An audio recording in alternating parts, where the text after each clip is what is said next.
nik ez dakit oain noda demontre egiten den hitz egiteko. Eskerrik asko da noi, benetan. Iritsi da, agur esateko ordua.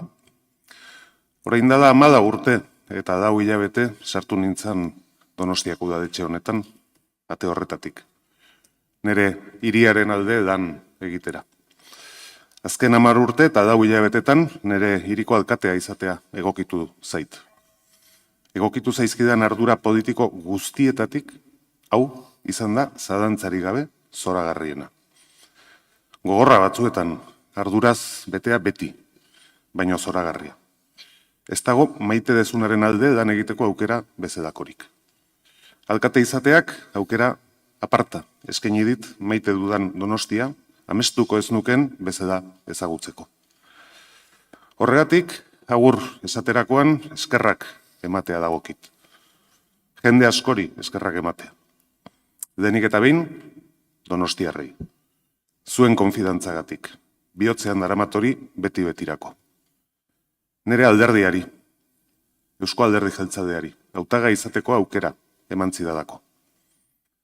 Udada eta udadaren pekoak diran entitateetan diharduten langile guztiei. Ez dago gure hiritarren zerbitzura lan egitea bezalakorik. Eta hori, zuekin partekatzeko pribilegioa izan dut denbora guzti honetan. Udalbatza honetako kide guztiei. Orain zaudetenak eta 14 urte hauetan hemendik pasa diran guztiei. Eztabaidak eztabaida, ezberdintasunak ezberdintasun, gure arteko errespetuan oinarritutako harremana eraiki degulako. Mesedez, hori ez inoiz galdu. Nere udal taldeari, legealdi honetakoa eta aurreko legealdietakoak hor ikusten ditut batzuk. Eta baita zinegotzi taldearekin lanean egon diran gertuko laguntzaileei.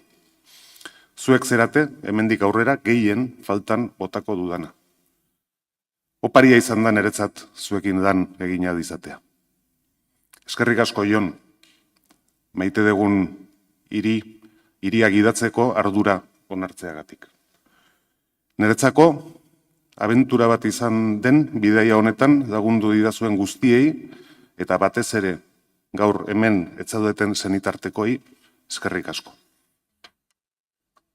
Hemen egon zinaten 2011ko ekainaren 11ean. Zinegotzi kargoa hartu nuenean. Eta 2015ko ekainaren 13ean alkate aukeratua izan nintzenean. Gaur, nerekin zaudetela sentitzen dut. Eta azkenik, eskerrak nere familiari. Niretzako hau garrantzitsua zeda ulertu dezutelako. Naiz eta zuen kaltetan izan. Zuen laguntzari gabe, ez zen posible izango.